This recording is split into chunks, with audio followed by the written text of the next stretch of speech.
I wish I had learned this truth many years ago. Be thankful for the days, good and bad. All right, welcome to another episode of Warrior versus Zombie, and I've always got amazing warrior guests. Today is no exception. It's episode 50, and our guest today is Aaron Mitchell. But let me first remind you what you're into with Warrior versus Zombie. Success is a journey, it's not a destination. As warriors, we all have a history of ups and downs, wins and losses that are all part of making us who we are up to this point and provide a foundation for our path forward. We all battle our inner zombie as well as those zombies in our world. And in each episode, I interview warriors who are aspiring leaders from all walks of life. Entrepreneurs, artists, authors, health practitioners, pastors, business owners, literally any inspired leader that has a story to tell. These warriors have a cause, they have a unique value, and a vision that goes generations into the future, and today's guest is no exception. Aaron Mitchell is an incredible warrior. He's a husband, a father, an entrepreneur, a networker, author, and life coach. Aaron is the founder of Chaplapreneur Resources, and that's an interesting name, and I absolutely know that he made that up. And the author of several books, including Righteous Fury. During his warrior journey, he married his high school sweetheart, Heidi, and they live in Rockwall, Texas, where they're raising their daughter, Anna. In college, Aaron was a Division I wrestler at Clarion University in Pennsylvania, where he earned a Bachelor of Science in Communications, and then went on to graduate from Bethel Seminary in St. Paul, Minnesota. His various life experience in ministry, athletics, and business give him a fresh take on how to live out the Christian life in our day. So, Aaron Mitchell, welcome to Warrior versus Zombie. How's things in your neck of the woods today? Well, it's great. It's great to see you today, David, and very happy to be here. No one will be judging my golf swing today, and that's good. Yeah. But I do got to give you one disclaimer. You know, I got to give my wife the credit. She made up the word Chaplapreneur. So, you know, okay. She's better. She's better at everything than me. So I got to make sure that I thought maybe I didn't trademark it for her, you know. But yeah, she said you're kind of like a chaplapreneur when I was working as a chaplain and doing entrepreneurial things, and so it kind of stuck. But it's a great day. I'm excited to be here and you know, talk shop with you. This morning I was working on some things. You know, I'm spending a lot of time just trying to learn and take in and you know, doing some reading, and it's a good day. Yeah, it's always a beautiful day if you're on your journey and living a version of your ideal day.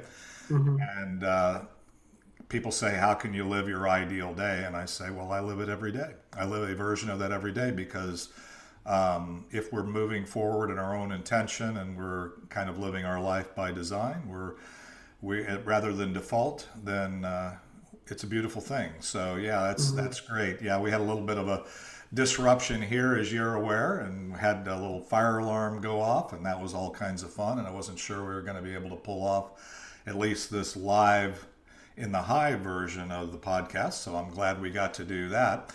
Well, let's do this. I want to get into your story. I want to make sure we have enough time to really talk about how you got to from where you started to where you are today. And then we'll take another break, and hear about where you are and where you're going. And then we'll end it up with takeaways and how to get in touch. So with that, let's take a quick break. We'll hear a little bit of Ricky Jean Wright for the audio audience, and we'll be right back with Aaron Mitchell and Warrior versus Zombie.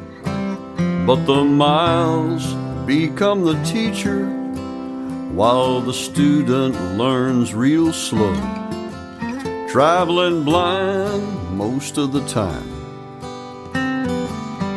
Wherever you go, it's not the getting there, it's the journey every day. It's not a race to see. All right, we are back. And Aaron, nice check-in. Glad you're living your ideal day today and enjoying life, getting some reading in and all that stuff. So tell me, as we talked about before the break, how did you get from where you started, and you get to define where that is, to where you are today? Well, where I started, it's kind of a long journey, and as I was telling you before we got on here, it's kind of hard to find that starting spot. But I would say my starting spot for what I do now, helping people to understand the Bible and writing Christian things, starts in going to college. I was going to college.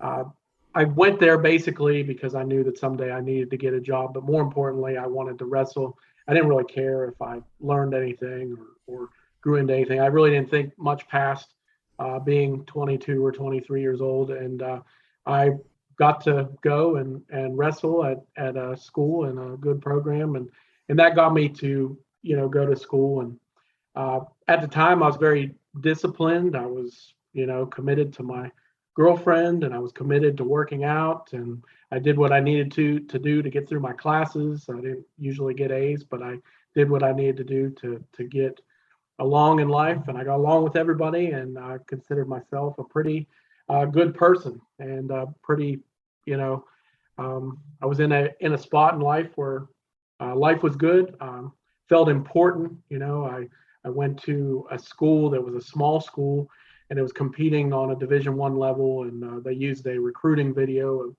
Kurt Angle winning the Olympics to recruit me there, and they had a returning national champion. And what happens when you're young is you go into environments like this, and people tend to make you feel a lot more important and significant in the grand scheme of things than you are. Wrestling did that for me. One time I gave a speech, and I won't tell what class it was. People will be able to figure out who the professor was, but I didn't prepare for the speech. I didn't know what I was talking about, and I actually said in the speech, I have no idea what I'm talking about. And he was involved in our program and everything, and I got to be in the speech. I kind of humiliated myself for 10 minutes, and it was good enough.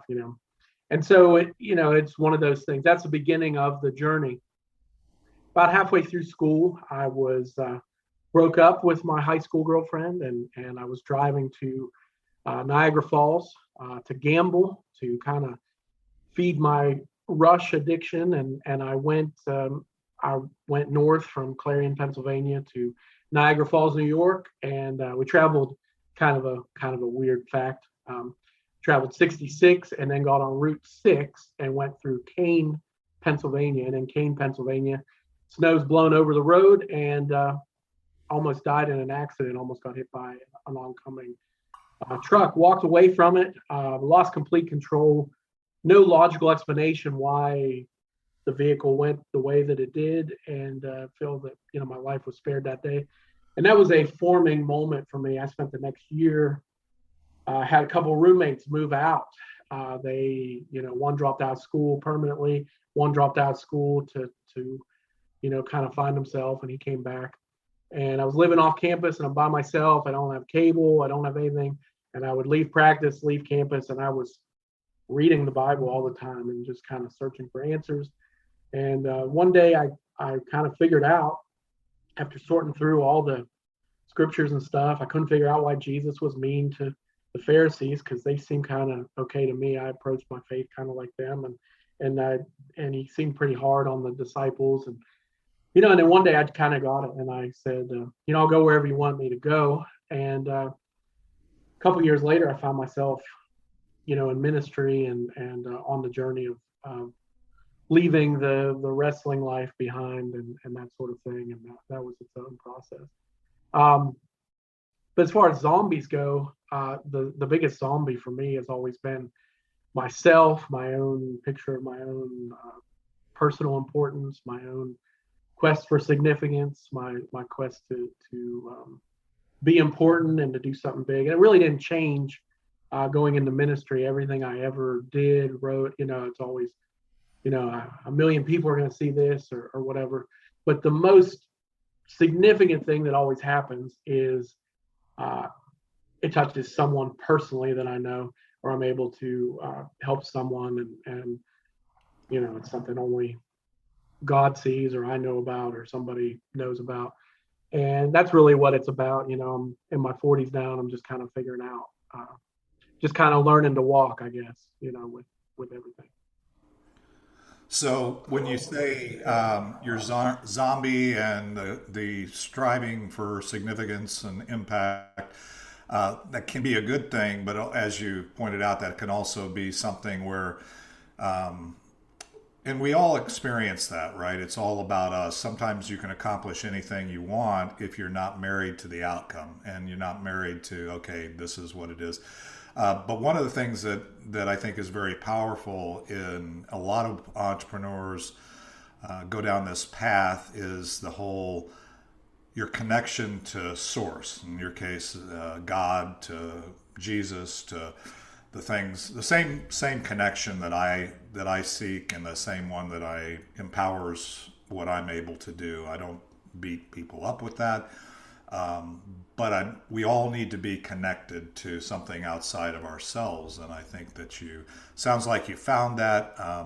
I've had other warriors who had near life and death experiences that I've talked to many warriors about, tend to change our perspective on things, maybe where we're so inwardly focused or focused on very tight in the world that we're in, and all of a sudden we realize that it could all end today, and what have we done, right? What kind of impact have we made? It's a thing with warriors, being connected and realizing that kind of the fundamental truth of, you can't take anything other than other people into eternity. Everything else is just stuff.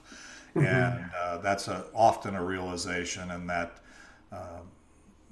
thing. So tell me about you were on a path, you're wrestling, you're in school, you're in and out of your relationship with your high school sweetheart, which I think I understand you ended up marrying and now have Yes, a yeah, child and everything else. So that's all good, but you're going through that stage, and the zombie of self-interest, self-focus, is one that you talked about. So, but tell me about how that transition occurred in your story.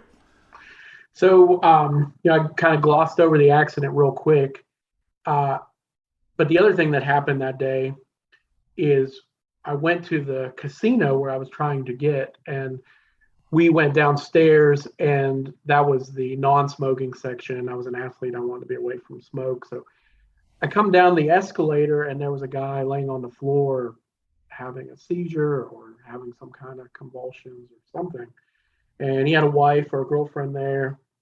And there were people that worked there that had to help him. Everyone else was just kind of walking around him. One guy tried to walk over top of him. And so this all happened the same day, and it had an impact too, because I was standing there and I'm like, is anyone going to help that guy? I was standing there with my two friends, and this woman, or no, this guy, he tried to step over top of this guy, and he had a superstition about getting to a certain slot machine or something in a certain amount of time, and he, cussed the lady out for not letting him by. And I mean, and that was the beginning of evaluating, okay, how I live and how I'm disciplined about my sport, and I'm generally a good person, and I'm a good American, and I go to church on Christmas and Easter, and I was beginning to realize I wasn't, I was a good American, but I wasn't wasn't the best person I could be. And so that was the beginning of that journey, which I got off track of your question. I'm sorry. Well, the question about that in terms, and that's okay. I mean, I really that gives me some more insight into your transition. Now, I've interviewed Ed Trinkle, who's a pastor and stuff. A lot of times,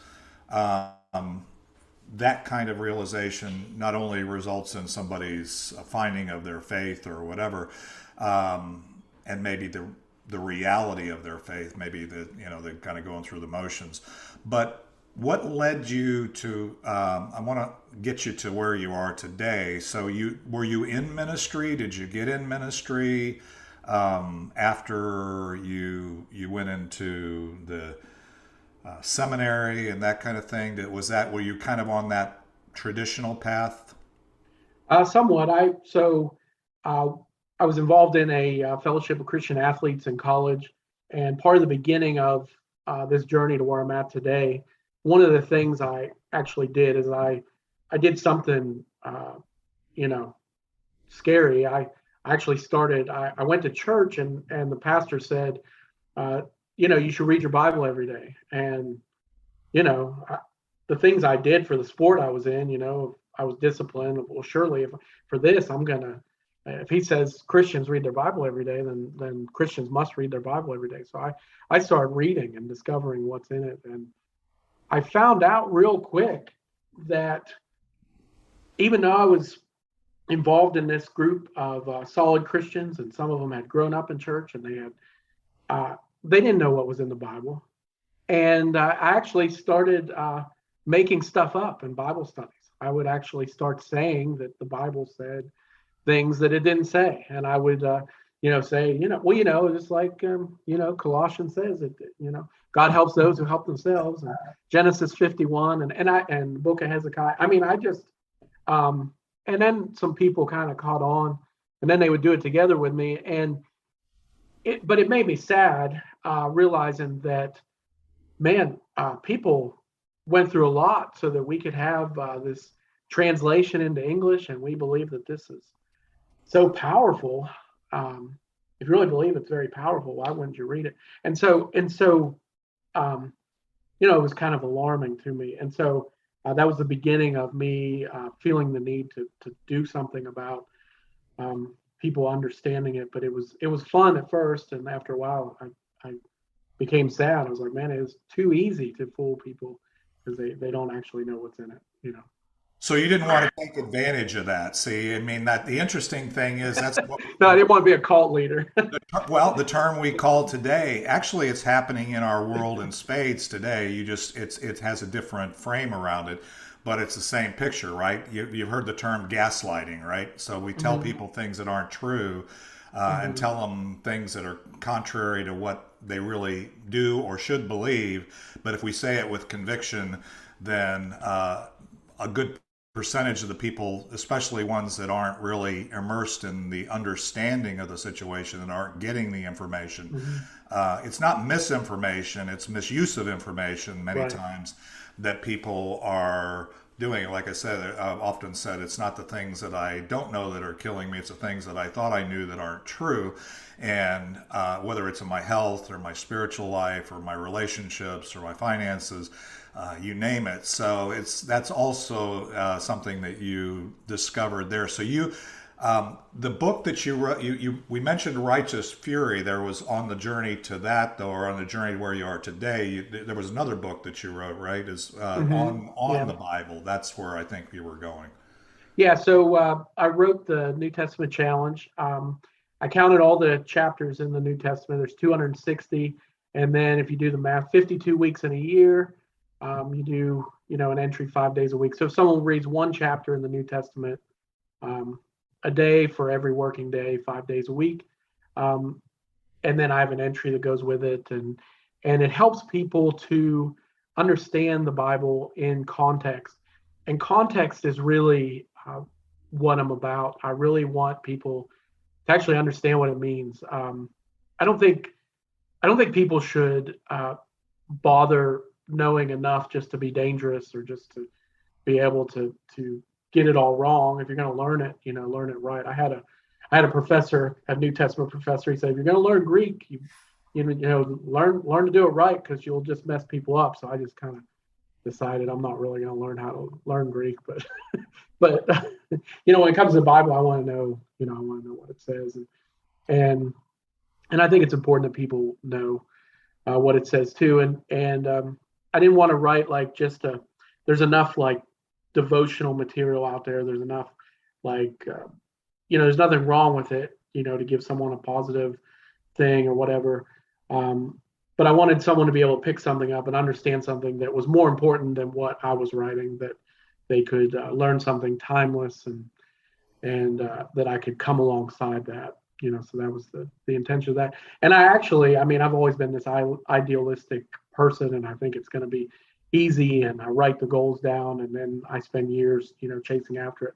But I actually wrote down, and it's in a church bulletin on a sheet of paper somewhere, back in like 2005. Hey, we're going to be going through the New Testament challenge, and it's, and I had started writing it. Well, it took, I finished it in like 2015. So it obviously was much harder than I thought it was going to be. Well, as I often say, and as the theme song of the podcast says, it's a journey. It's not the getting there. And the whole concept of we know where we're going, but we build on that a day at a time. So, any other challenges that you've experienced along the way? I mean, I know the thing that I always find about warriors is we minimize the challenges. We don't like to look back. We don't want to dwell there because the objective is to move forward in our lives and continue to fulfill the purpose that we were put here for. Anything else that got in your way along the way? Well, yeah, I mean, related to self and selfishness and stuff is what a lot of it always comes back to for me. And my own idea of what success looks like. You chase after certain goals, but then measuring yourself by other things. I've wrestled severely with depression, and I actually have an entry on my blog on chaplapreneur.wordpress.com. Several of them. One title that's easy to remember, though, is Blessed with Depression, because I actually didn't take it seriously when I was working as a pastor, and there were people that, tried to talk to me, and, I just kind of thought they needed to read the Bible more or something. I didn't really have an answer or a context. But depression and anxiety, I've wrestled with that since the end of, wrestling being over. That's not a source of it, anymore. But that followed me, and then other things, and my own version of perfectionism, and wanting to have the next book done, wanting to be a good husband, wanting to be a good father, saying the wrong thing,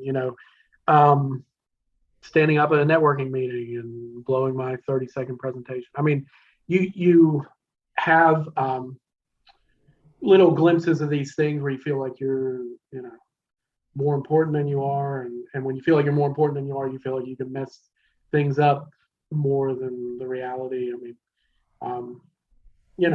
it's like looking at yourself on a Zoom call, like, I notice everything about me, but nobody, else does, so.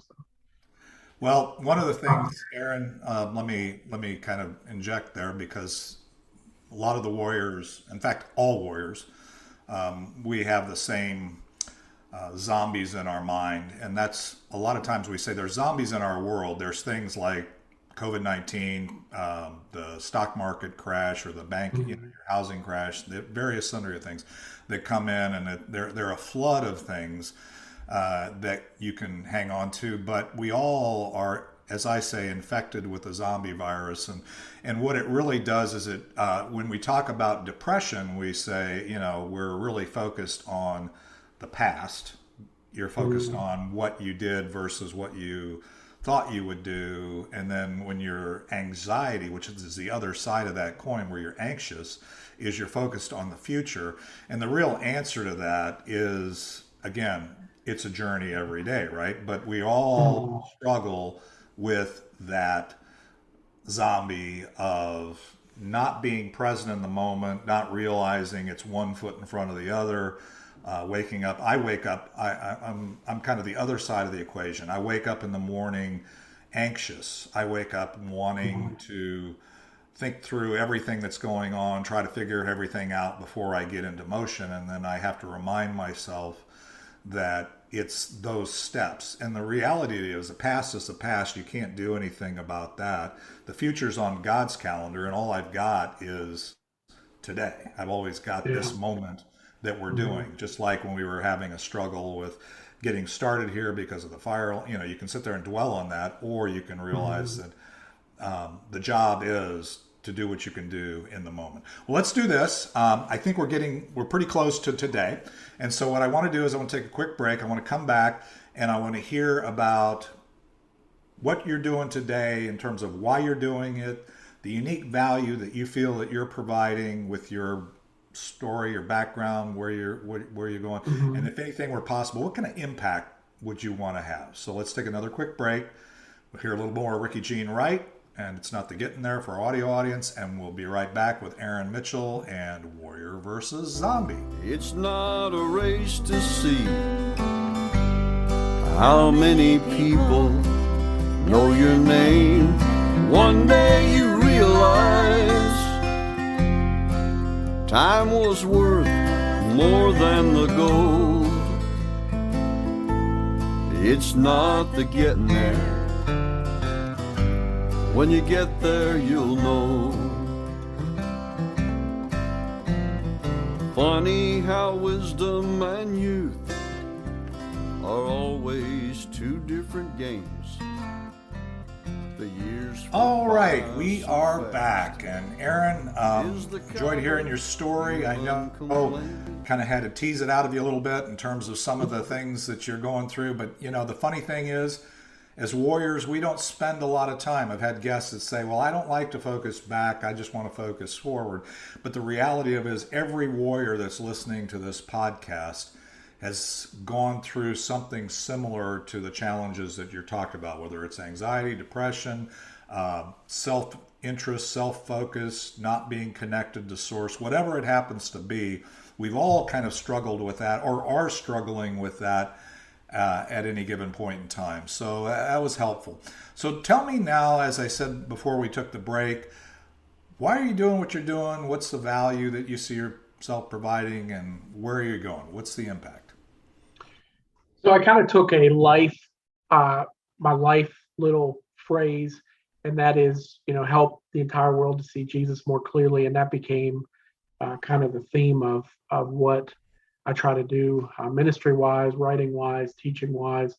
And that's, really the goal. If I can help anyone that I come in contact with, anyone that reads something that I write, help to see Jesus a little bit more clearly. And I was thinking about this. I was spending some time thinking about this week. I went to Israel in 2019 before COVID and all that.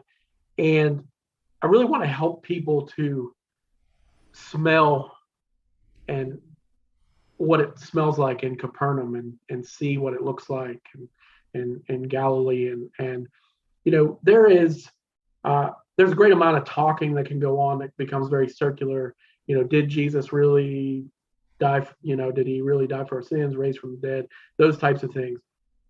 I obviously believe that. We believe that. That's it's key to being a Christian.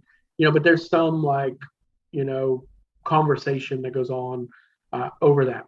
What there isn't conversation on is there was a man that is, he undeniably, we have more proof than ever and about any other historical figure that from the ancient world, that this guy really lived and he really walked around and he lived to be, on this earth between 30 and 40 years old. And he was here for a while and he went away. And to connect, right now I'm writing a historical fiction type of thing that deals with biblical things, or a Christian type of novel dealing with that time period. And I stood in Capernaum 2 years ago and I could still, kind of taste a little bit of salt like on my mouth. And I was standing there and it was very hot and it was June and I'm looking at the sea and it's peaceful. And the sea, is, more like a lake, but it's called the Sea of Galilee. And I know certain things about that place, like Jesus, pronounced a curse over that area because of their lack of belief. And today, Israel's like Disneyland for the religious adults. And in that particular city, there's no vendors there. There's no one selling any food. There's no one selling anything. It still stands today. I know that there's a spot that they say John the Baptist baptized Jesus. and they have that spot, for tourism reasons. But if you really study and you learn about the Old Testament customs, and there needed to be flowing water for the Old Testament purification. John the Baptist was in the Jordan, and it was flowing water, and he probably walked up and down, and it was actually the best place to reach all different types of people. He had to walk through Samaria, and he was up by the working people in Galilee, and he was down by the religious people down, near Jerusalem, but far enough away that the tax collectors could still come out, and they didn't have to be bothered in Jerusalem. And so I want people to experience the Bible. I don't think it's just a book. I don't think that it's just something to gloss over like we're reading some other ancient thing. And so that's the reason I do what I do. So that's your reason. You mentioned your experience going to the Holy Land, that kind of thing, unique values. So there are other writers, other people. You've been on your journey, and as I always say, all warriors, whenever it comes to any particular thing we're encountering, there's a unique value that we provide. What would you, looking at yourself, looking at your journey, what is it that you tend to bring other than your, well, I mean, one of the things I see is your very humble approach to sharing what you know, but what would you say is your unique value? I would say that, I grew up moderately in church and all that, but really became serious about it later. The sports thing has always been a part of it. My daughter right now, she's heavily involved in club soccer, and I'm allowed to say things to her during a game until 10 minutes in, when she says, you got to stop, you got to stop telling me, I think, in general, there's a lot of people living out their faith. And then when it comes to church, we try to fit into the church's mold. And, I've been told that, well, if your kid's playing sports on Sundays, she should never do it, this and that. If I would have been told that growing up, my story would have been much different. One piece of my story is I used to watch the Philadelphia Eagles, and on CBS, I can't believe they allowed this, but I listened to Reggie White pray before a game, and it was like nothing I ever heard before. He was obviously talking to someone that he believed was there. It wasn't some written out prayer. So for me, I hope that my unique experiences, my unique life journey, I hope that helps to piece together things. I have the theological training, but then the practical, and then having been in business and that sort of thing, you gain certain real world experiences. And as I'm studying what was going on in the Sea of Galilee, and you start piecing things together, 2,000 years ago, these people, their life was hard and they struggled, but they really had some of the same problems with communicating the gospel message as we do today. And the same, people have always been the same. The world might have more opportunity for sin, but people have always been sinful, myself included. So yeah, it's interesting. So let's kind of land the plane for this segment in terms of what would the impact? Are you looking, with your book, writing your books? You mentioned earlier the aspiration to, have millions of people. Are you really some people, I want to impact my local community. Some people want to, and then some people, want to get their message out to the masses. What's if anything were possible, and as you know, because you're a Christian as well, all things are possible. So if anything were possible, what kind of impact would you want to have? Well, the first thing is that fire alarm stopped. I was like, I didn't think that was possible, so praying in faith. But what impact, obviously a lot of that, when I was talking about, millions of people reading, that's my fleshly side of things. I think that the right answer is, let's do what, God wants me to do. Let's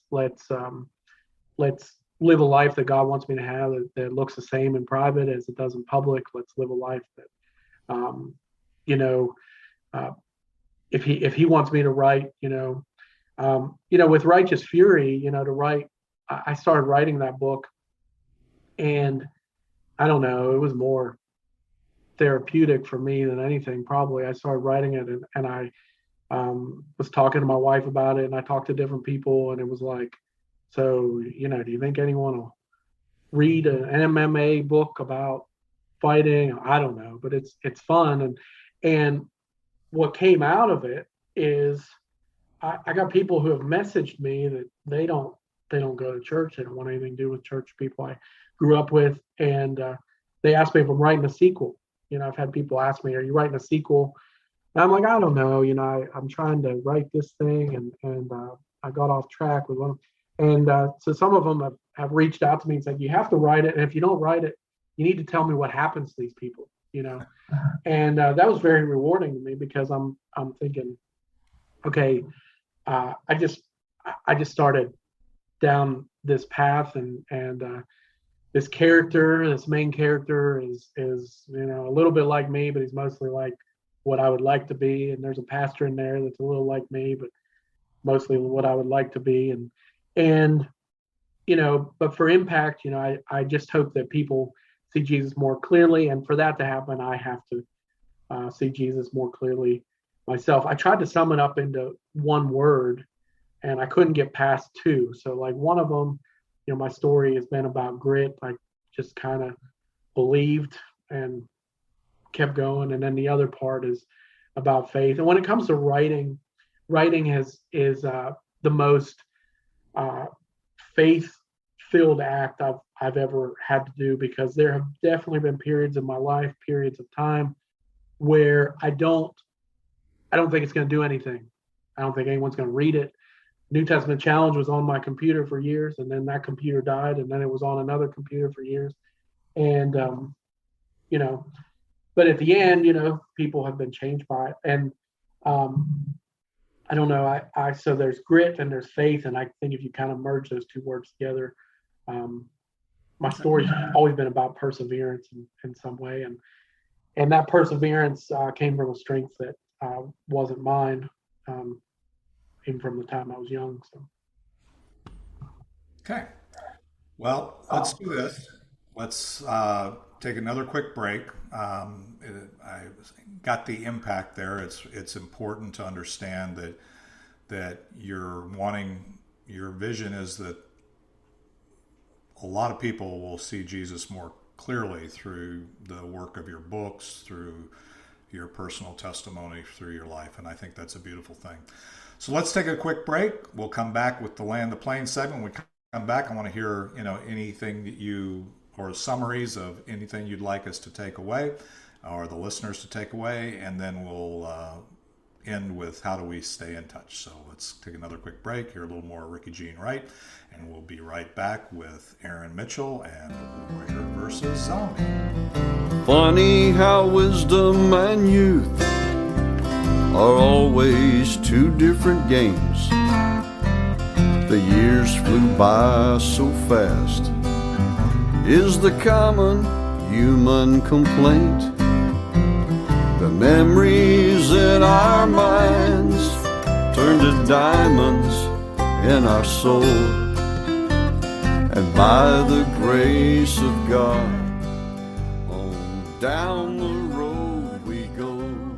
All right, we are back, and it's been a nice journey, Aaron. It's been fun hearing. I like to spend and invest some time on a regular basis myself in the Bible and my own understanding, and I'll never get to fully understand what I know and don't know until I get into eternity myself, I'm sure. But it's a great journey to be on, and thanks for sharing some of your insights and thoughts. So as I said before we took the break, if anything were possible, or what would you like people listening to this podcast, the main points you'd like them to take away? So I would say that the main point, I touched on those words there, um, faith and grit and perseverance. I was watching a pregame show the other day, and this will help me bridge the gap since I root for a rival team. But I was listening to Dallas Cowboy great Michael Irvin, and he said that hope tends to produce effort, and I think that that was a big quote that kind of hit home for me. I really feel that oftentimes God is waiting on us.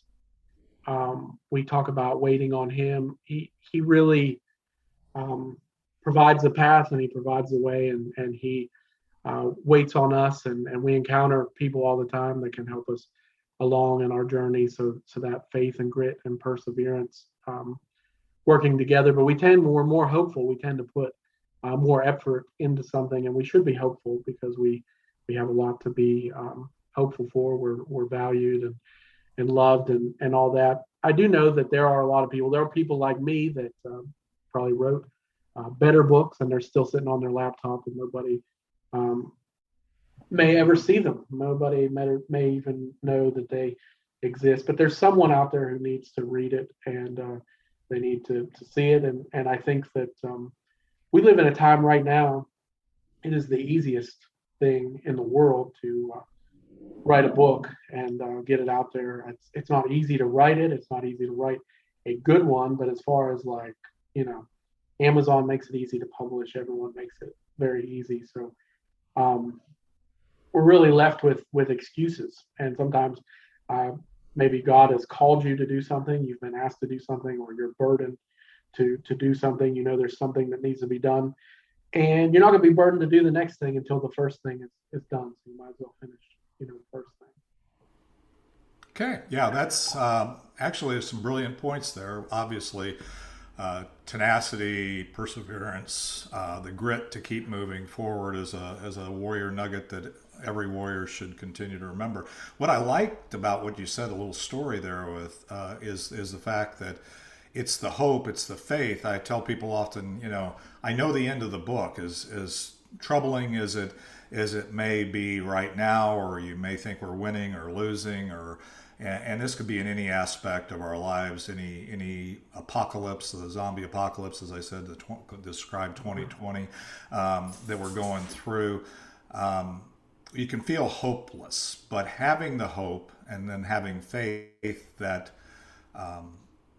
it's going to work out is a powerful motivator to continue with that perseverance and continuing to pursue that life purpose that is in your heart, that every warrior that I've ever encountered, they really know it, whether you're letting perfection get in the way of progress or whatever. Every warrior understands that there is a purpose, there is a reason, they have a unique reason for being here, and you've clearly described that you want to help people see Jesus more clearly. So this has been a great journey, Aaron. If we want to get back in touch with you, I know you're new to the Be Connected platform, and we'll get your profile built out there and people will be able to reach you there. But where else do we find Aaron Mitchell? Where else should we look for you after this podcast? So the made up word makes it easier, to find if you Google Aaron Mitchell and Chaplapreneur. It's like you're writing chaplain, and then it ends in like entrepreneur ends. So Chaplapreneur, but also the site chaplapreneur.com, and then chaplapreneur.wordpress.com. And, my books are out there where books are sold, Amazon, Barnes & Noble, New Testament Challenge, Righteous Fury. They're on Kindle, Nook, iTunes, all those places. And, I'm easy to connect with on LinkedIn, all those places. Twitter, I try not to speak too loudly on Twitter, but I'm out there. And, you're one of those love to hear from people.